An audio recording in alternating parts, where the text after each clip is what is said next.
El hombre y la serpiente. Ambrose Bierce, audiocuento editado por Juan Pablo Flores Montaño, para Cuentos Extraños, Weird Tales.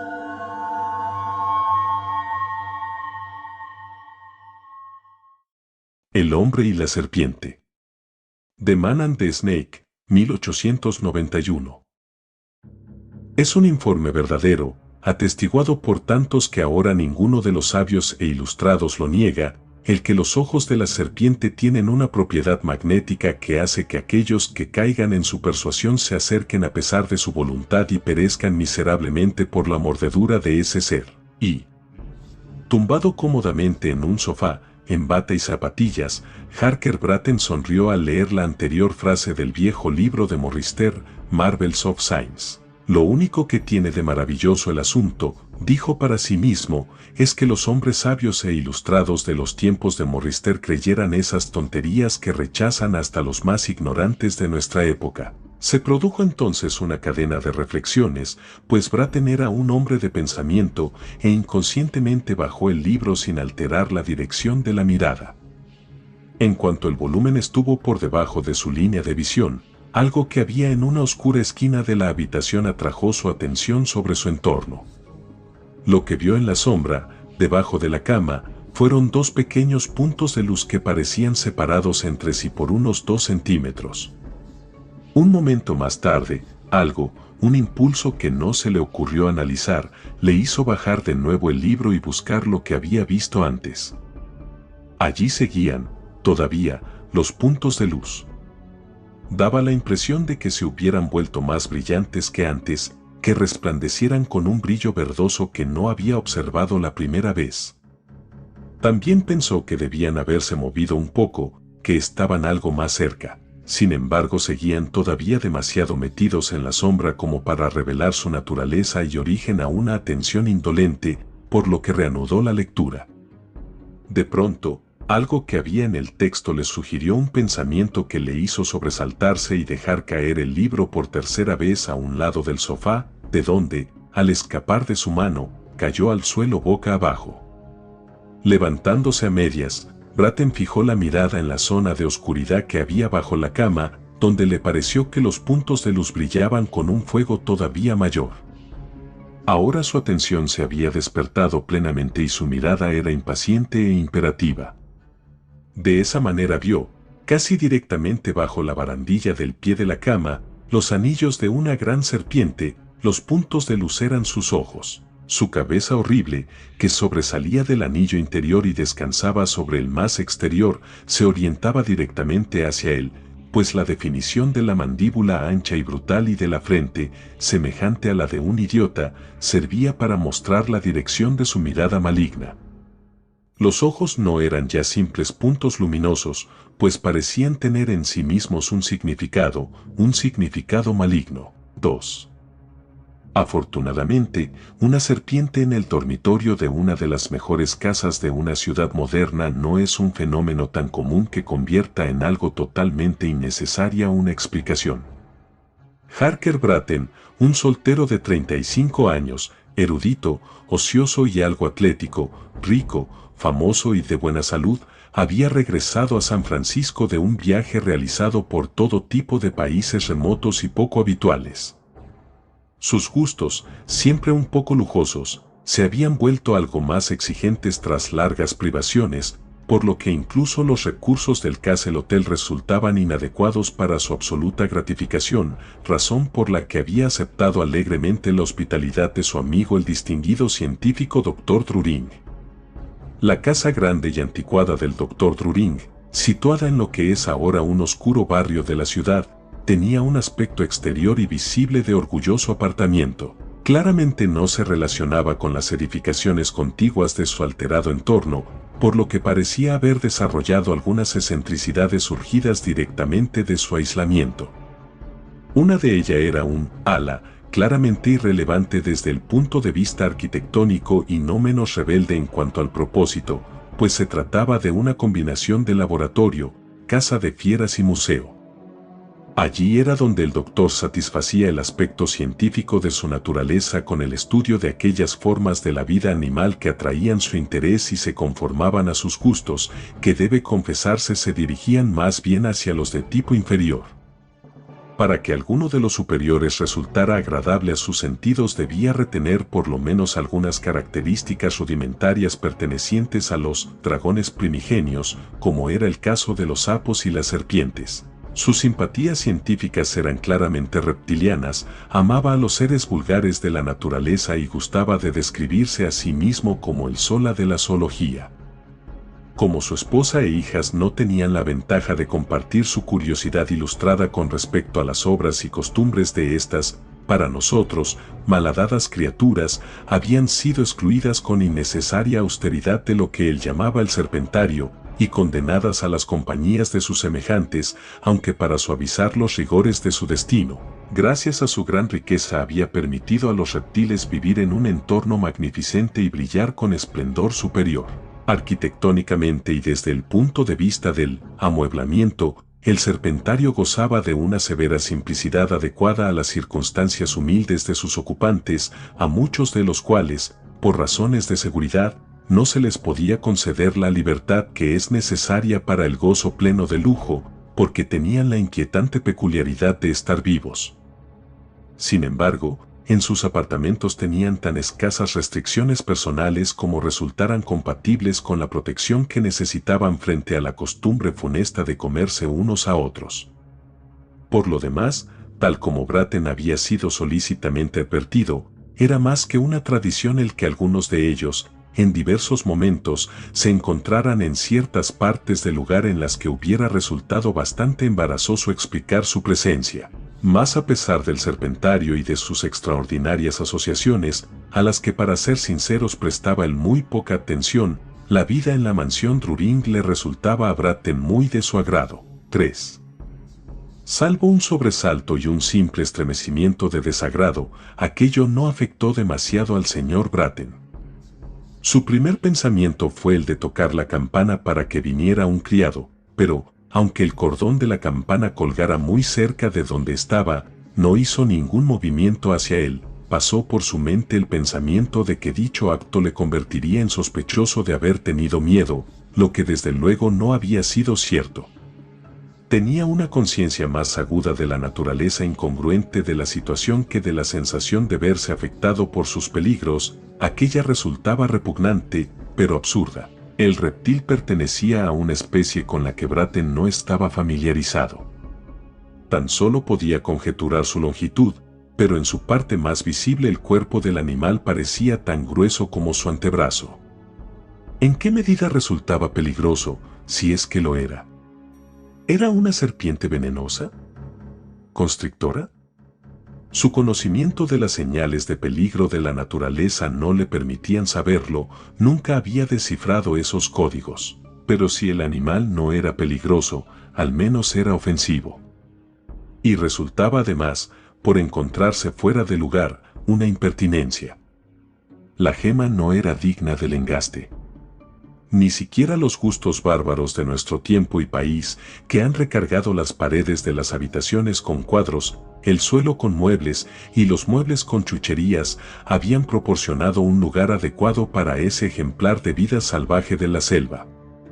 Además, y ese pensamiento le resultaba insoportable, las exhalaciones de su aliento se mezclaban con la atmósfera que él mismo estaba respirando.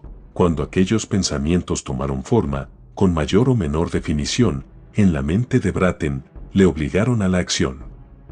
El proceso podríamos denominarlo como consideración y decisión.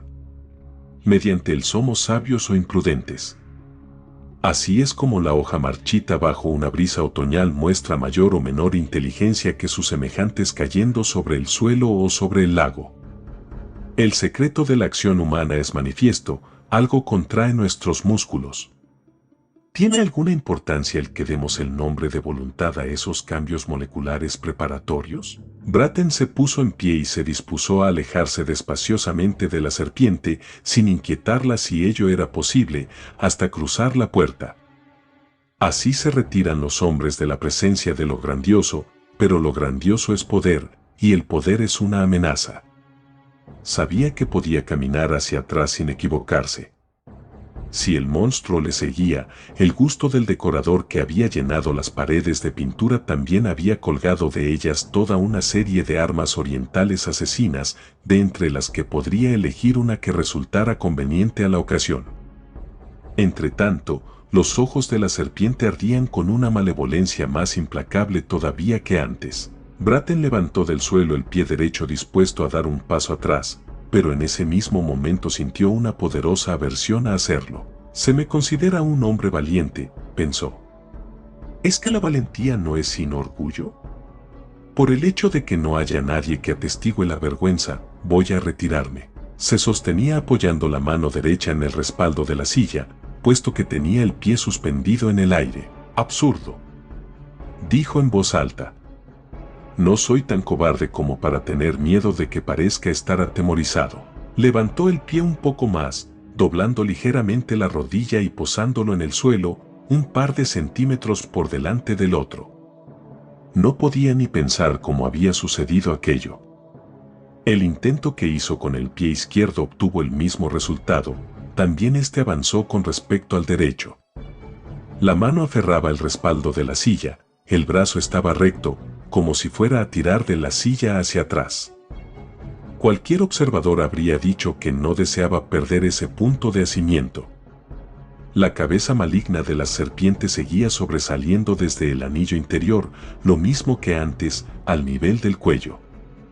No se había movido, pero ahora sus ojos eran como chispas eléctricas que irradiaran un número infinito de agujas luminosas. La tez del hombre había adquirido una palidez cenicienta. Volvió a avanzar un paso, y otro más, arrastrando en parte la silla, que cuando finalmente soltó cayó con estruendo sobre el suelo. El hombre lanzó un gemido, la serpiente ni se movió ni emitió sonido alguno, pero sus ojos eran dos soles deslumbrantes. El propio reptil quedaba totalmente oculto por ellos. Emitían aros crecientes de colores fuertes y vivos que, en su mayor expansión, desaparecían sucesivamente como pompas de jabón, parecían aproximarse al rostro del hombre, pero poco después parecían encontrarse a una distancia inconmensurable. Escuchó en algún lugar el latido continuo de un gran tambor, con ráfagas intermitentes de una música lejana, inconcebiblemente dulce, como los tonos de una arpa eolia. 3. Creyó que era la melodía del amanecer de la estatua de Memnon. 4. Y creyó encontrarse en los juncos al lado del Nilo, escuchando con un sentimiento de exaltación ese himno inmortal a través del silencio de los siglos. Cesó la música, o más bien se convirtió, con una graduación insensible a los sentidos, en el retumbar distante de una tormenta que se aleja. Se extendía ante él un paisaje que relucía bajo el sol y la lluvia, arqueado por un arco iris de colores vivos que enmarcaba en su curva gigantesca 100 ciudades visibles. A media distancia, una serpiente enorme que llevaba una corona levantaba la cabeza por encima de sus voluminosas convoluciones y le contemplaba con los ojos de su madre muerta. De pronto aquel paisaje de encantamiento pareció elevarse velozmente como el telón de un teatro y desapareció en el vacío. Algo le dio un fuerte golpe en el rostro y el pecho. Había caído al suelo y la sangre caía de su nariz rota y sus labios magullados. Permaneció un tiempo atontado y aturdido, caído con el rostro sobre el suelo y los ojos cerrados. Unos momentos después se recuperó y supo entonces que con la caída, que le hizo apartar la mirada, había roto el hechizo que le retenía. Supo que entonces, si mantenía apartada la mirada, podría retirarse, pero el pensamiento mismo de que la serpiente estaba a muy poca distancia de su cabeza, aunque no la viera, quizás a punto de saltar sobre él y anudar sus anillos sobre su garganta, resultaba demasiado horrible. Levantó la cabeza, volvió a mirar aquellos ojos funestos y de nuevo se convirtió en su esclavo. La serpiente no se había movido y parecía haber perdido en parte el poder que tenía sobre la imaginación del hombre. No se repitieron las ilusiones magnificentes de los momentos anteriores. Bajo su frente plana y sin cerebro los ojos negros, como dos gotas relucientes, brillaban como al principio, con una inexpresable actitud maligna. Era como si aquel animal, seguro ya de su triunfo, hubiera decidido no poner en práctica más tretas para atraerle. Se produjo entonces una escena terrible. El hombre, yacente en el suelo a menos de 1 metro de su enemigo, levantó la parte superior de su cuerpo sobre los codos, con la cabeza echada hacia atrás y las piernas totalmente extendidas. Su rostro estaba blanquecino entre las manchas de sangre, los ojos los tenía abiertos al máximo. Había espuma en sus labios que le caía en forma de copos. Unas potentes convulsiones recorrían su cuerpo obligándole a practicar ondulaciones casi serpentinas. Se dobló por la cintura, fue cambiando las piernas de un lado al otro y a cada momento se encontraba un poco más cerca de la serpiente. Presionaba el suelo con las manos en un intento de retroceder, pero seguía avanzando constantemente sobre los codos. 4. El doctor Druring y su esposa estaban sentados en la biblioteca. El científico se encontraba en un raro estado de buen humor. Mediante el intercambio con otro coleccionista, acabo de obtener un espléndido ejemplar de Opiopagus, le dijo a su mujer. ¿Y qué es eso?, preguntó ella con muy poco interés. Bendita sea mi alma, qué ignorancia tan profunda. Querida mía, un hombre que tras casarse se entera de que su esposa no sabe griego tiene derecho a divorciarse. La Opiopagus es una serpiente que se come a las otras serpientes. Pues ojalá se coma todas las tuyas, contestó ella cambiando con actitud ausente la dirección de la lámpara. ¿Pero cómo las consigue? Imagino que hechizándolas. No cambiarás nunca, querida, dijo el doctor con afectada petulancia. Ya sabes lo que me irrita cualquier alusión a esa superstición vulgar sobre la facultad de fascinación de las serpientes. La conversación fue interrumpida por un poderoso grito que sonó en la casa silenciosa como la voz de un demonio que gritara desde una tumba. Y sonó y volvió a sonar con una terrible claridad. Se pusieron en pie de un salto, el hombre, confundido, su esposa, pálida e incapaz de hablar por el terror. Casi antes de que hubiera desaparecido el eco del último grito, el doctor había salido de la habitación y subía las escaleras de 2 en 2 escalones. En el corredor, frente a la habitación de Bratton, encontró a varios criados que habían descendido del piso superior. Entraron juntos sin llamar a la puerta. No tenía el pestillo echado y cedió fácilmente. Bratton yacía muerto sobre el suelo, boca abajo. La cabeza y los brazos estaban parcialmente ocultos por la barandilla del pie de la cama. Tiraron del cuerpo hacia atrás y le dieron la vuelta. Tenía el rostro manchado de sangre y espuma, los ojos totalmente abiertos, contemplando una visión terrible. Ha muerto de un ataque, observó el científico doblando una rodilla y colocando una mano sobre el corazón del yacente. Mientras se encontraba en esa posición, miró bajo la cama y añadió: Dios mío. ¿Cómo llegó eso hasta aquí? Se metió bajo la cama, sacó la serpiente y la arrojó, enroscada todavía, al centro de la habitación, donde con un sonido apagado se deslizó por el suelo pulido hasta que chocó con la pared y se quedó allí inmóvil. Era una serpiente disecada a la que le habían puesto como ojos 2 botones de zapato.